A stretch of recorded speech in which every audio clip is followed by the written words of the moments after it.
Hello friends, आज की इस वीडियो में हम बात करने वाले हैं प्राइस लीडरशिप मॉडल की। तो प्राइस लीडरशिप मॉडल में होता है कि जहाँ पे एक बड़ी फर्म जो है या एक लीडर फर्म जो है सभी डिसीजन ले रही होती है, प्राइस से रिलेटेड डिसीजन लेगी और बाकी जो छोटी फर्म होती है वो सभी उसको फॉलो कर रही होती हैं। ठीक है, उनकी गुड्स या सर्विसेज से रिलेटेड जो भी प्राइस से रिलेटेड डिसीजन होंगे वो सभी एक लीडर फर्म लेगी और छोटी छोटी फर्में जो होती हैं वो सिर्फ उसको फॉलो कर रही होती हैं। जो प्राइस उसने डिसाइड कर दिया वो भी उसी प्राइस को ले रही होती हैं। वो एक प्रकार से हम कह सकते हैं जो छोटी फर्म होती है वो प्राइस टेकर होती हैं। ठीक है, कि जो फर्म ने बड़ी फर्म ने यहाँ पे डिसाइड किया, छोटी फर्म उसको सिर्फ जो है वो फॉलो कर रही हैं। और इसमें होता है कि यहाँ पे जो फर्में होती है वो एक सीक्रेट एग्रीमेंट करती हैं। ठीक है, सीक्रेट एग्रीमेंट करेंगी, उसमें क्या होगा कि इंडस्ट्री की जो लीडर फर्म है वो सभी डिसीजन ले रही है और जो छोटी फर्म होती है वो सभी जो है उसको ईजिली फॉलो कर रही हैं। अब देखिए, प्राइस लीडर जो है हम 3 टाइप से बना सकते हैं। पहला टाइप होता है कि अगर किसी फर्म की कॉस्ट जो है वो काफ़ी कम आ रही है, ठीक है, कम कॉस्ट आ रही है तो हम उसको लीडर बना सकते हैं, क्योंकि वो क्या कर रही है, उसी प्रोडक्शन को कम कॉस्ट में जो है मार्केट में लेके आ रही है, तो उसको हम लीडर बना सकते हैं, उसको फिर हम फॉलो कर सकते हैं। और फिर दूसरे टाइप की आती है कि जहाँ पे हमारी जो फर्म होती है एक बड़ी फर्म होगी, ठीक है, कि एक लार्ज उसका साइज होगा, वो एक बड़ी फर्म होगी और बाकी जो फर्म है वो छोटी छोटी होंगी, तो उस टाइम भी वो उसको जो है मेन लीडर बना सकती हैं। फिर तीसरे टाइप में आता है कि हमारी फर्म को जो है नॉलेज ज़्यादा हो, कि फर्म का साइज चाहे कुछ भी हो, छोटा बड़ा, लेकिन फर्म को जो है मार्केट डिमांड के बारे में, मार्केट सप्लाई के बारे में, इनके बारे में फुल नॉलेज हो, तो उस टाइम भी हम जो है उस फर्म को लीडर बना सकते हैं। अब देखिए, यहाँ पे इन्होंने 3 इसके मेन जो है मॉडल दिए हैं। 3 मॉडल, पहला मॉडल हमारा लो कॉस्ट प्राइस लीडरशिप मॉडल, ठीक है, कि कब लीडर बनाएंगे कि जब फर्म के प्राइस या कॉस्ट जो है वो काफ़ी लो होती है, उस टाइम हम प्राइस लीडर बना सकते हैं उसको। फिर डोमिनेंट फर्म प्राइस लीडर, कि जहाँ पे हमारी जो फर्म है वो लार्ज साइज की हो, ठीक है, यानी कि एक बड़ी फर्म जो है वो हो। फिर बैरोमेट्रिक प्राइस लीडरशिप मॉडल, तो ये मॉडल बन गया जहाँ पे फर्म को फुल नॉलेज होती है। तो ऐसे इस मॉडल को 3 पार्ट में डिवाइड किया गया है। पहला पार्ट है अब इसका low cost price leadership model, ठीक है। In the low cost price leadership model, an oligopolistic firm having lower cost than the other firm set a lower price which the other firm have to follow. अब देखिए, जिस firm की cost low है, ठीक है, low cost है, तो इसीलिए वो अपने प्राइस को भी लो रखेगी, ठीक है, प्राइस भी कम रखेगी और कॉस्ट भी जो है वो उनकी कम आ रही होती है। और इसीलिए जो यहाँ पे बाकी फर्म होती है वो उसको फॉलो कर रही होती है, वो देखती हैं कि कैसे इस फर्म की जो है कॉस्ट कम आ रही है, कैसे ये प्राइस डिसाइड करती है और उसके अकॉर्डिंग जो है वो वहाँ पे प्राइस ले रही होती हैं, क्योंकि अगर वो ज़्यादा प्राइस लेंगी तो उनकी मार्केट डिमांड जो है वो कम हो जाएगी, तो इसी वजह से उन्हें उस लो कॉस्ट फर्म को फॉलो करना पड़ता है। और लो कॉस्ट फर्म जो है वही यहाँ पे प्राइस लीडर होती है, ठीक है। तो low cost firm price leader होगी, जो भी वो प्राइस से रिलेटेड डिसीजन लेगी, सभी जो बाकी छोटी फर्म होंगी वो उसको जो है फॉलो करती रहेंगी। अब यहाँ पे इस मॉडल की मेन अजम्पशन आती है। तो फर्स्ट अजम्पशन है there are 2 firm A and B, कि यहाँ पे हमारी क्या है, 2 फर्म होंगी ए और बी।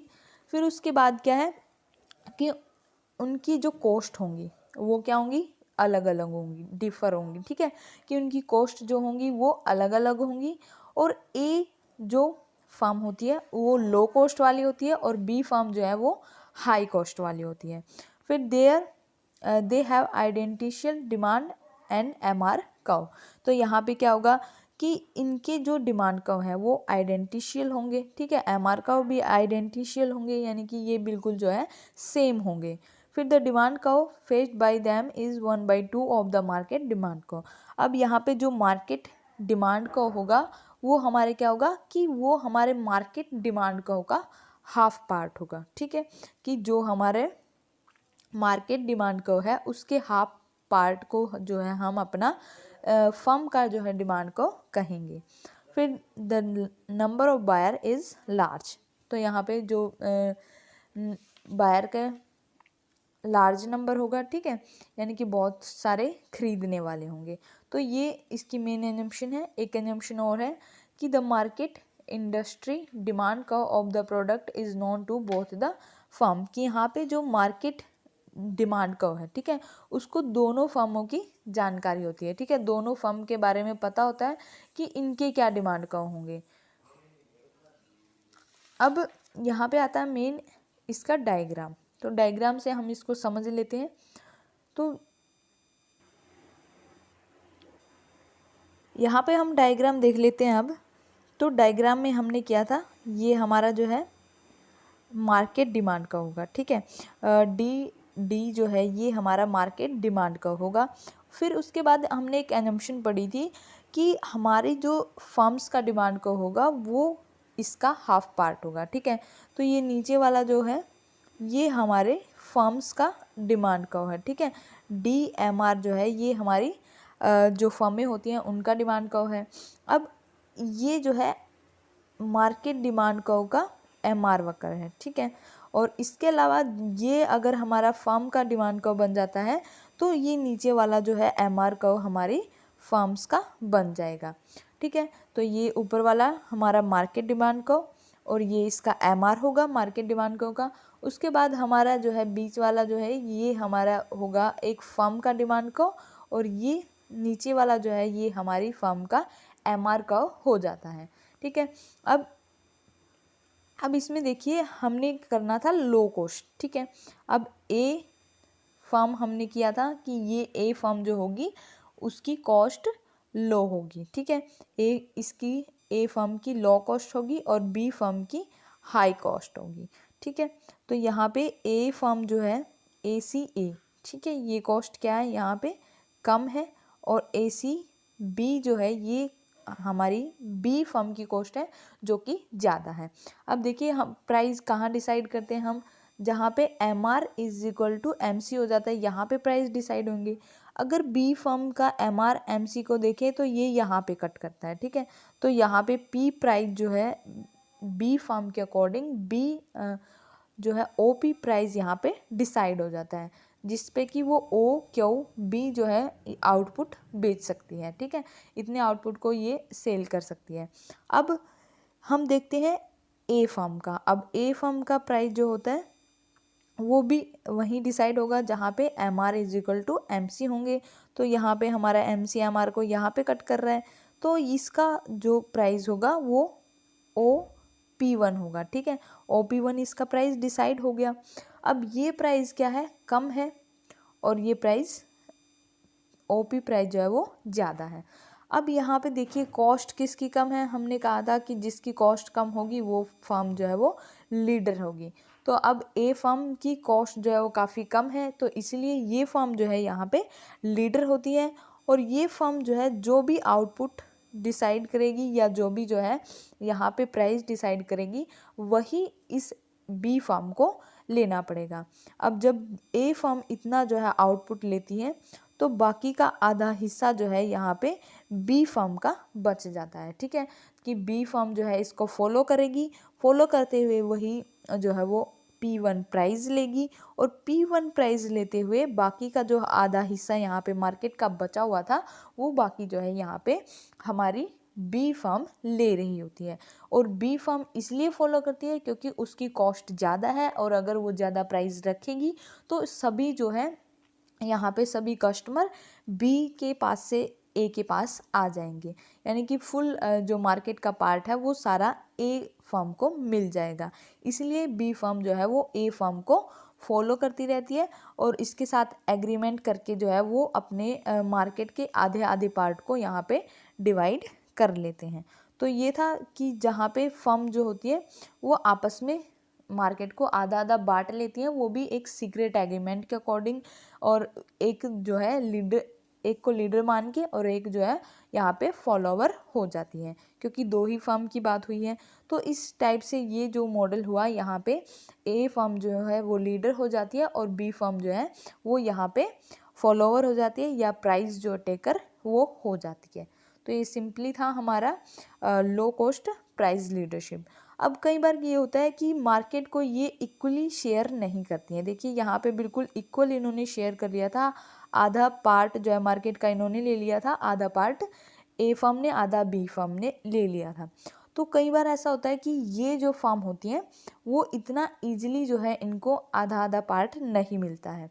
कई बार इनके जो है यहाँ पे MR, ठीक है, इनकी डिमांड का या MR का के चेंज होने की वजह से जो है इनकी कई बार जो है अनइक्वल जो है मार्केट शेयर हो जाता है। ठीक है, कि ये अनइक्वल शेयर क्यों होता है, क्योंकि यहाँ पे कई बार इनकी जो डिमांड को या फिर MR का होते हैं वो मोर इलास्टिक हो सकते हैं या लेस इलास्टिक जो है वो हो जाते हैं, यानी कि वो चेंज हो जाते हैं कई बार। जैसे कि अभी हमने लिया था यहाँ पे कि दोनों इसका डिमांड को जो है हमने यही मान रखा था फर्म्स का, ये फुल मार्केट का मान रखा था, तो फर्म्स का यही माना, लेकिन हो सकता है कि दोनों फर्म का अलग अलग डिमांड का हो, ठीक है, और इसी वजह से MR का भी अलग अलग हो। तो उस टाइम पे यहाँ पे जो है इनका एक इक्वली शेयर जो है मार्केट का नहीं रहेगा। एक फर्म ज़्यादा जो है आउटपुट यहाँ पे सेल करेगी और एक फर्म जो होती है वो कम आउटपुट यहाँ पे सेल करती हैं। ठीक है, तो ये कई बार ये पार्ट आ जाता है कि price leadership model with unequal market share. तो उसमें ये होता है कि सिंपली मार्केट को ये दोनों हाफ हाफ डिवाइड ना करके एक फर्म ज़्यादा पार्ट ले लेती है और एक फर्म जो है वो कम पार्ट ले लेती है मार्केट शेयर का। ठीक है, तो ये था हमारा लो कॉस्ट प्राइस लीडरशिप मॉडल। अब इसके बाद हमारा आता है dominant firm price leadership model, यानी कि सेकंड मॉडल। तो ये मॉडल जो होता है dominant firm price leadership model, इसमें मेनली होता है कि यहाँ पे एक मेन बड़ी फर्म होगी। ठीक है, हमने डोमिनेंट फर्म को पढ़ा था कि एक बड़ी फर्म होगी, एक प्रधान फर्म होगी जो कि प्राइस डिसाइड करेगी। ठीक है, और बाकी की छोटी छोटी जो फर्म होती है वो उसको क्या कर रही है, फॉलो कर रही होती है। ठीक है, कि यहाँ पे एक बड़ी फर्म ने प्राइस को डिसाइड किया, छोटी फर्में उसको जो है फॉलो कर रही हैं, और वो क्या करती हैं कि यहाँ पे जितना पार्ट जो है वो बता देती है छोटी फर्मों को कि कितना वो सेल करें। ठीक है, कि कितना पार्ट छोटी फर्म बेचेंगी और कितना पार्ट जो है वो एक डोमिनेंट फर्म जो है वो बेचेगी। ठीक है, यहाँ पे मेनली ये जो छोटी फर्मों के लिए जो है यहाँ पे सप्लाई जो है वो डिसाइड कर देती है और बाकी की बची हुई सप्लाई जो है ये फर्म खुद करती है। और इसीलिए क्या होता है कि सभी फर्म क्या करती है, इस फर्म को लिए गए डिसीजन को फॉलो करने लग जाती हैं कि यही प्राइस को डिसाइड कर देगी और बाकी फर्म जो है इसको फॉलो करेंगी। और ये फर्म प्राइस वही डिसाइड करती है जहाँ पे इसको जो है एक अच्छा जो है प्रॉफिट मिल रहा होता है। ठीक है, तो डोमिनेंट फर्म में यही होगा, एक बड़ी फर्म होगी जो कि प्राइस डिसाइड करेगी और छोटी छोटी फर्में जो हैं वो सभी उसको फॉलो करेंगी। तो ये था dominant firm price leadership model. ठीक है, और इसकी एजम्पशन है अब फर्स्ट एजम्पशन है कि यहाँ पे जो ओलिगोपोलिस्टिक है, ठीक है, वो उसमें एक बड़ी फर्म होगी, एक डोमिनेंट फर्म होगी, ठीक है, लार्ज डोमिनेंट फर्म होगी, और बाकी की जो फर्म है वो छोटी छोटी फर्में होती हैं। फिर उसके बाद जो डोमिनेंट फर्म होती है वो मार्केट में हमारे प्राइस को सेट करती है। ठीक है, मार्केट प्राइस जो है वो वही डिसाइड करती है। और उसके बाद है कि all other firm act like pure competitor. तो यहाँ पे जो प्योर कॉम्पिटिटर की तरह एक्ट करेंगी वो, और जो है वे एक प्राइस को डिसाइड कर लेंगी। ठीक है, प्राइस डिसाइड करने के बाद उनकी जो डिमांड का है वो क्या होगी, परफेक्टली इलास्टिक होगी।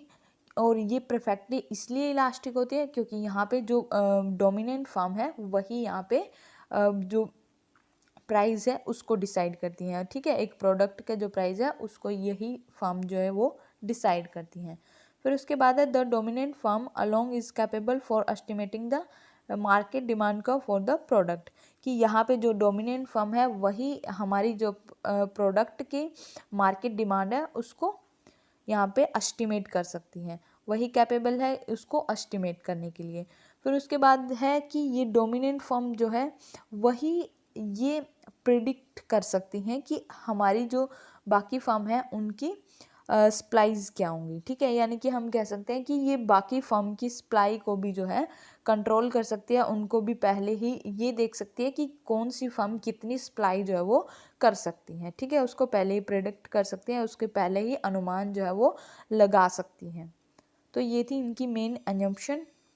अब उसके बाद आ जाता है इनका डायग्राम। तो डायग्राम में हम यही बात करेंगे कि सिंपली जो हमारे पास एक डोमिनेंट फर्म है वो उसका डिमांड कर्व क्या होगा, ठीक है। तो फर्स्ट यहाँ पे हमारा जो D1 है ये हमारा मार्केट डिमांड कर्व है, ठीक है। ये हमारा मार्केट डिमांड कर्व, ठीक है, मार्केट डिमांड कर्व हुआ। अब उसके बाद हमारे पास जो है एक डोमिनेंट जो फर्म होती है उसका डिमांड कर्व नहीं होता है, ठीक है। उसका डिमांड कर्व हमें यहाँ पे मेनली निकालना है। तो ये हमारा मार्केट डिमांड कर्व हुआ। उसके बाद हमने सप्लाई कर्व, हमने ये बोला था कि ये उसको पहले ही प्रेडिक्ट कर सकते हैं, पहले ही उसका अनुमान लगा सकते हैं। तो यहाँ पे समेशन MCS जो है ये उन सभी फर्मों का एक प्रकार से सप्लाई कर्व है, ठीक है। कि जो सभी फर्म जो है उनका सप्लाई कर्व जो है हमारा समेशन MCS है। तो ये बाकी फर्म का सप्लाई कर्व हुआ। अब देखिए यहाँ पे सिंपली स्टार्टिंग में लेते हैं कि हम जो है अपने मान लीजिए P प्राइस जो है वो हमने डिसाइड कर लिया। अब P प्राइस जब डिसाइड किया है तो ये हमारे मार्केट डिमांड कर्व को कट कर रहा है, ठीक है। तो यहाँ पे MCS इज इक्वल टू हमारे मार्केट डिमांड कर्व के हो रही हैं, ठीक है। कि मार्केट डिमांड कर्व हमारे MCS समेशन MCS के इक्वल जो है वो हो रहा है। तो यहाँ पे जितना भी प्रोडक्शन होगा वो क्या है कि वो बाकी की दूसरी फर्म जो है वो यहाँ पे सप्लाई कर रही होती हैं, ठीक है। क्योंकि ये बाकी की फर्मों का है, एक डोमिनेंट फर्म का नहीं है। तो बाकी की जितनी जो छोटी छोटी फर्म बच गई उनका ये जो है सप्लाई यहाँ पे दिखा रहा है, उनका आउटपुट या क्वांटिटी जो है यहाँ पे दिखा रहा है कि इतने OP प्राइस पे हम हमारी जो छोटी छोटी फर्म है वो इतना पार्ट जो है यहाँ पे सप्लाई कर रही होती है, क्योंकि हमने ये सप्लाई कब लिया हुआ है। तो ये यहाँ पे फुल सप्लाई कर रही है जिसमें कि डोमिनेंट जो फर्म होती है उसका कोई पार्ट नहीं होता है, ठीक है। कि डोमिनेंट फर्म यहाँ पे क्या कर रही है, जीरो सप्लाई कर रही है। तो यहाँ पे डोमिनेंट फर्म का एक P प्राइस जो है हमारे पास निकल के आ जाता है, ठीक है। तो सिंपली P प्राइस जो है हमारे पास निकल के आ गया। तो P प्राइस ये क्या हुआ कि यहाँ पे डोमिनेंट जो फर्म है उसका डिमांड का जो है वो ज़ीरो है, ठीक है। उसकी मतलब वो या तो सप्लाई कह सकते हैं कि उसकी सप्लाई यहाँ पे ज़ीरो है, वो कुछ भी आउटपुट जो है वो यहाँ पे सेल नहीं कर रही है, सिर्फ छोटी फर्म में ही जो है वो सेल कर रही होती है। जब P प्राइस है उस टाइम डोमिनेंट फर्म कोई भी प्रोडक्ट को जो है सेल नहीं कर रही है, बाकी सभी फर्म जो है उनको मार्केट डिमांड को जो है फुली कंप्लीट कर रही होती हैं। तो ये एक पार्ट हुआ। अब इस में दूसरा पॉइंट हम निकालेंगे, क्योंकि हमें डोमिनेंट फर्म का डिमांड कब निकालना है, हमें पता लगाना है कि एक डोमिनेंट फर्म जो है किस पॉइंट पर या किस प्राइस पे जो है कितना यहाँ पे अपना जो है कंट्रीब्यूशन कर सकती है। तो यहाँ पे P प्राइस पे हमारा निकल के आ गया कि वो ज़ीरो करती है, ठीक है। तो इसलिए हमने P पॉइंट यहाँ पे बन गया हमारा। फिर उसके बाद हम प्राइस जो है वो थोड़ा कम डिसाइड कर लेते हैं कि P1 अगर प्राइस हो जाए, ठीक है, अगर P1 प्राइस होता है तो हमारे यहाँ पे तो जो बाकी की फर्में हैं, जो छोटी छोटी फर्में हैं, वो कितना पार्ट जो है यहाँ पे लेंगी। अब P1R ये टोटल पार्ट हुआ, ठीक है, P1R टोटल पार्ट हुआ। और यहाँ पे हमारी समेशन MC ये था क्या, ये हमारी बाकी फर्म की सप्लाई थी। अब ये फर्म की सप्लाई यहाँ पे C पे कट कर रही है, ठीक है, C पे कट कर रही है, यानी कि हम जो है OQS, ठीक है, OQS के बराबर जो है हमारा आउटपुट यहाँ पे होता है, ठीक है। कि ये आउटपुट कौन दे रहा है, ये आउटपुट बाकी की छोटी छोटी फर्म जो है वो यहाँ पे प्रोड्यूस कर रही हैं, ठीक है। इतना प्रोडक्शन जो है वो कर रही होती है OQS के बराबर। अब इसके बाद जो बाकी का प्रोडक्शन बच गया, यानी कि जो C से R तक बचा, CR, ये प्रोडक्शन जो है ये हमारी डोमिनेंट फर्म करती है। हमने ये पढ़ा था कि हमारी छोटी छोटी फर्में क्या होंगी कि पहले से एक डोमिनेंट फर्म उनकी सप्लाई डिसाइड कर देती है और बाकी के बचे हुए पार्ट को एक डोमिनेंट फर्म जो है खुद सप्लाई करती है। अब देखिए यहाँ पे कितना पार्ट बच गया, मार्केट का ज़्यादा है, तो ये जो CR पार्ट है इसे जो है एक डोमिनेंट फर्म जो है वो खुद जो है इसको यहाँ पे सप्लाई कर रही होती है। तो यहाँ पे CR जो पार्ट है वो हमारा डोमिनेंट फर्म का है। अब देखिए जो CR पार्ट है वो बिल्कुल P1N पार्ट के इक्वल हो गया, ठीक है। यानी कि हम सिंपली कह सकते हैं कि P1N पार्ट जो है ये हमारा इज इक्वल टू है CR के, ठीक है। ये CR के इक्वल है, यानी हम कह सकते हैं कि OQD जो आउटपुट है ये हमारा एक डोमिनेंट फर्म का आउटपुट होता है, ठीक है। ये डोमिनेंट फर्म का आउटपुट होगा और इसी वजह से हम जो है यहाँ पे N पॉइंट पे हमारा जो है ये सिंपली बन जाता है एक पॉइंट, और जो कि डोमिनेंट फर्म का जो है डिमांड का होगा। एक पॉइंट P पे बना और एक पॉइंट हमारा N पे बना, तो ये इतना डिमांड का यहाँ पे बन जाता है। अब उसके बाद एक तीसरा हम जो है प्राइस लेते हैं कि P2 प्राइस अब की बार हमने लिया। अब देखिए P2 प्राइस एक ऐसा प्राइस यहाँ पे डिसाइड किया गया है कि इससे नीचे जो है कोई भी फर्म अपने प्राइस को नहीं लेगी, ठीक है। P2 से नीचे कोई भी फर्म जो है प्राइस नहीं लेती है, क्योंकि इससे नीचे उनको कोई भी प्रॉफिट नहीं होगा। तो इसीलिए हमारा जो है इस पॉइंट पे हमारा जो पॉइंट आ जाता है वो आता है M, ठीक है, कि M पॉइंट यहाँ पे आ गया कि इससे नीचे जो है कोई भी फर्म अपना आउटपुट नहीं लेगी, ठीक है। तो यहाँ से N से लेके M तक जो है ये हमारा डिमांड का आगे की ओर खिसक गया। फिर उसके बाद जो है ये सीधा जो है MB तक चला गया, ठीक है। यानी कि हमारी डोमिनेंट फर्म का जो डिमांड का है वो हुआ PN MB और D1, ठीक है। तो ये हमारा एक डोमिनेंट जो फर्म है उसका डिमांड का हमारे पास आ जाता है, ठीक है। तो ये सिंपली हमने एक डोमिनेंट फर्म का डिमांड को यहाँ पे निकाल लिया है। अब इसके बाद देखिए हम अपनी वही बात है कि प्राइस का डिसीजन कहाँ लेते हैं, जहाँ MR is equal to MC होता है।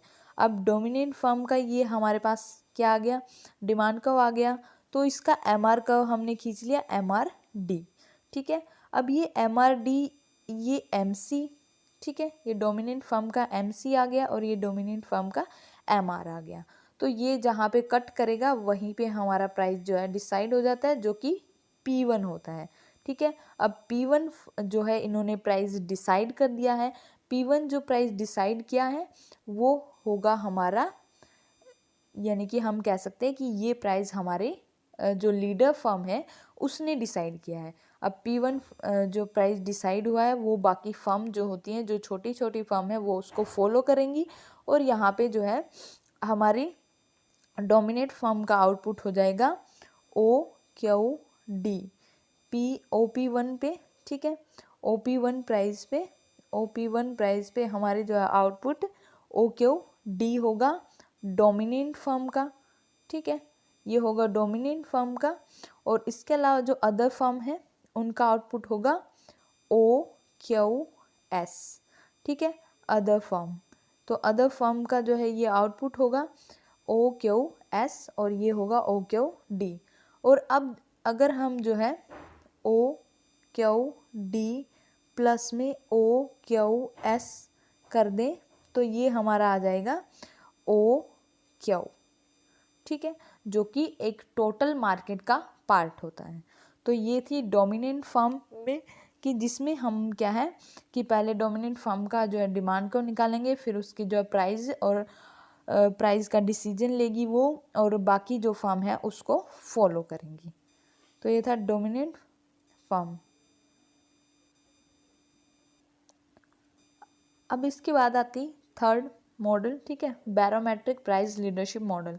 अब बैरोमेट्रिक प्राइस लीडरशिप मॉडल में हमने बात की थी कि जहाँ पे ना तो कोई बड़ी फर्म होगी, ना किसी की कॉस्ट जो है वो कम होगी, बल्कि यहाँ पे वो फर्म आएगी जिसको ज़्यादा नॉलेज होगी, ठीक है। जिस फर्म को जितनी ज़्यादा नॉलेज होगी उसी को ये फर्म जो है वो लीडर बना देती हैं।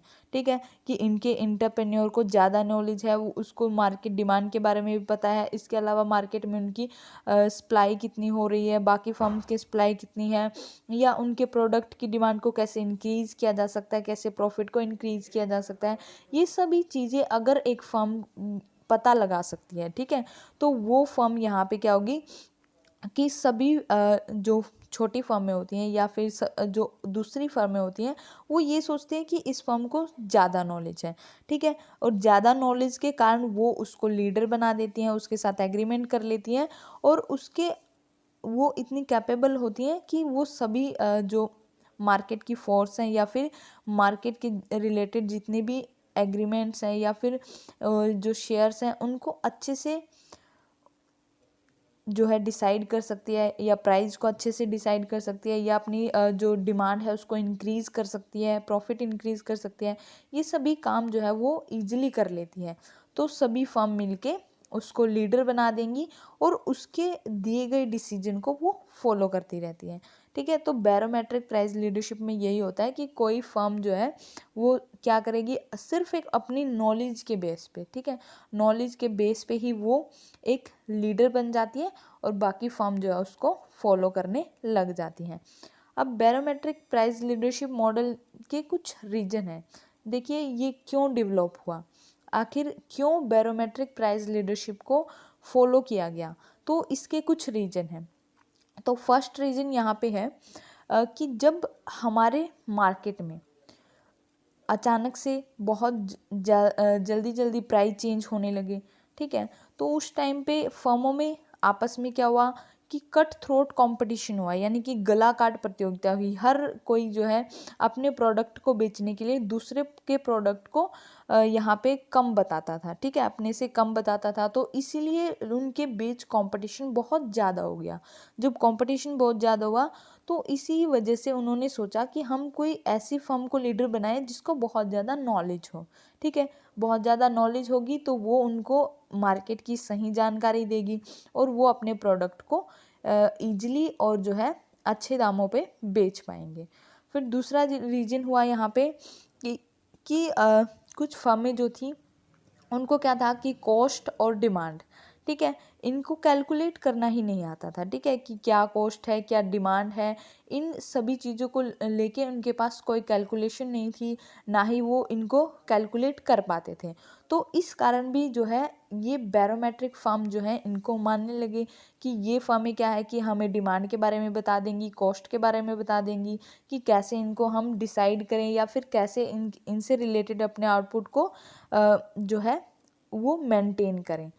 फिर तीसरा रीज़न हुआ कि जहाँ पे क्या था कि फर्मों में इनको एक लीडर चाहिए था। ठीक है, लीडर क्यों चाहिए था, लीडर ऐसा चाहिए था इनको जो जिसके पास बहुत ज़्यादा नॉलेज हो, प्रेडिक्टिव पावर हो, ठीक है, यानी कि पहले ही अनुमान लगाने की उनके पास शक्ति हो, ठीक है, बहुत ज़्यादा अच्छी नॉलेज हो, ताकि उनको टाइम टू टाइम जो है वो अपडेट करता रहे। इसलिए भी इन्होंने बैरोमेट्रिक प्राइस लीडरशिप को जो है अपनाया और उसे जो है ज़्यादा महत्व दिया। तो ये थी हमारा बैरोमेट्रिक प्राइस लीडरशिप मॉडल। और थैंक यू। अगर वीडियो अच्छा लगा है तो प्लीज़ लाइक कीजिए, शेयर कीजिए और हमारे चैनल को सब्सक्राइब कीजिए।